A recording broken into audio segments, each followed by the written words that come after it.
Hi there. Afternoon, everyone. So, this is blog number 5 of the series that we've got going on throughout our TL4188 portfolios, philosophy to practice. So, just to begin with, we're going to look at the social milieu and also the key environmental factors that influence our coaching and like what affects the coaching process towards us, involving our behaviours and also our philosophy. So, what would you say are the major factors that influence your coaching? So in terms of the social milieu, a big one is NGBs. National governing bodies, yeah. So obviously they provide coaching quals, like courses. They provide the rules and regulations. Yeah. Most of the stuff in our sport, as a whole, comes from them. Yeah. No, I agree.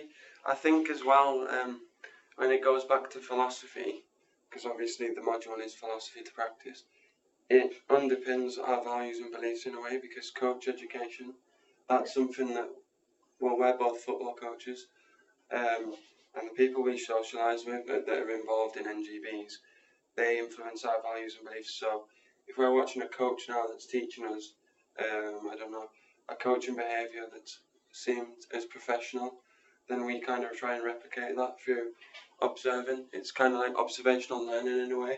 Yeah. So when we observe someone, we try and replicate that from observing them. So it's kind of like a social process. But it's not just that as well, it's like also funding and facilities, because obviously NGBs have a big role within funding towards our sport. So provide facilities. Yeah. So it's in relation to participants as well, where you've got sporting initiatives such as the Premier League Kicks programs. They have the main outcomes, particularly from the community, where they try and reduce crime, get kids off the streets. Yeah. And again, that kind of replicates our values again by like respect, treating everyone equal, and trying to bring kids up with that mindset, or not mindset but value. And again, parents play a key role in that, because I did my dissertation on it last year. So no, but like moving on from NGBs, what else would you say is a big thing? Schools, you've got physical education, development through that, fundamental movement skills, and like team sport. They do that in schools. Yeah. They sometimes provide the facilities, like you'll use a school pitch for a community club. Yeah. And it's just like engagement in general for sport, kids. Schools are a massive part of that. Yeah, definitely. And obviously schools is where, again, kids, you develop beliefs and values through parents, and research has covered it quite a lot, but schools play an influence on the way you come up with morals and beliefs, where you meet people and you integrate with people, interact with people, and you see what people see as right and wrong, especially within primary schools. So, but yeah, schools have been a massive influence. But as well, volunteering is quite a big thing as well, because we've been volunteering ages, and like not just those people we know.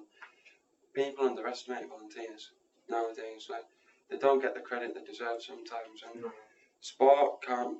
The process of sport can't happen without volunteers quite a lot of the time, and that's why I feel like volunteers are often underrepresented.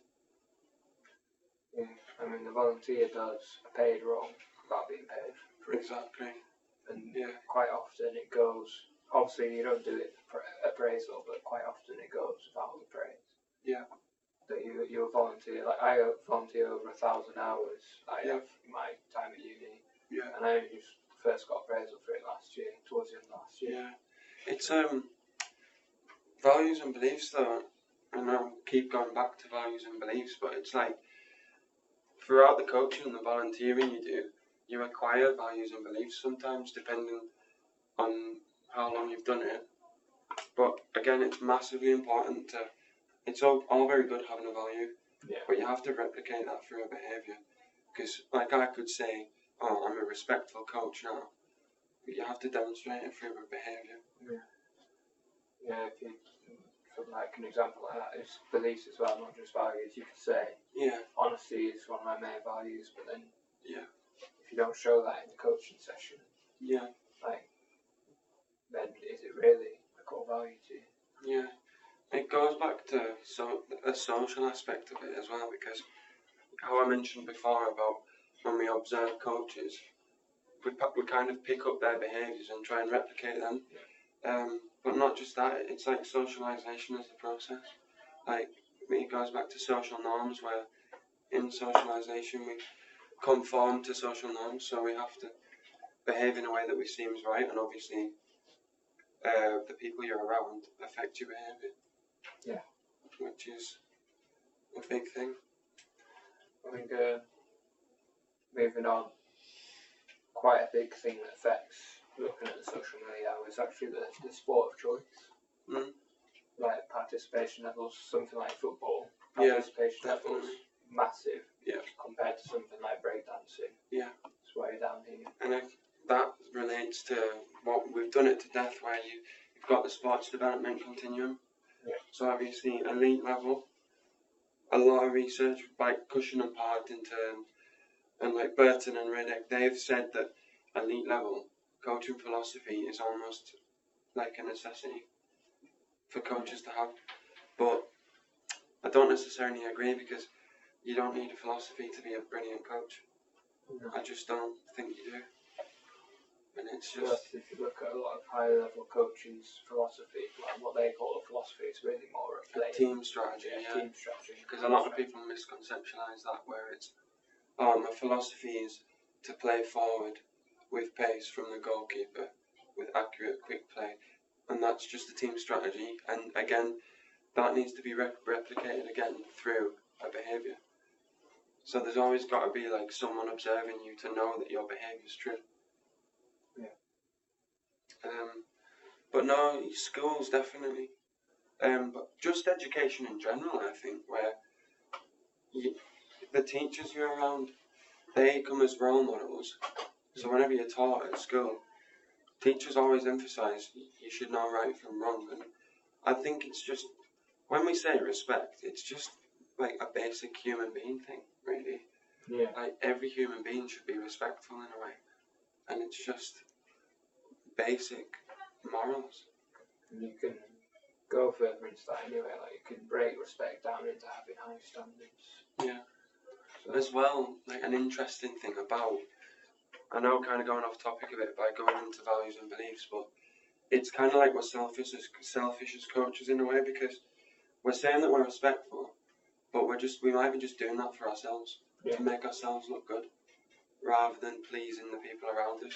Because for me, like, I value my reputation as a coach, and again, it goes back to impression management, but whenever we value our reputation, it's something you're just going to do.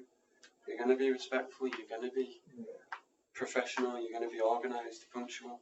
The list just is endless, it goes on. But, yeah. I think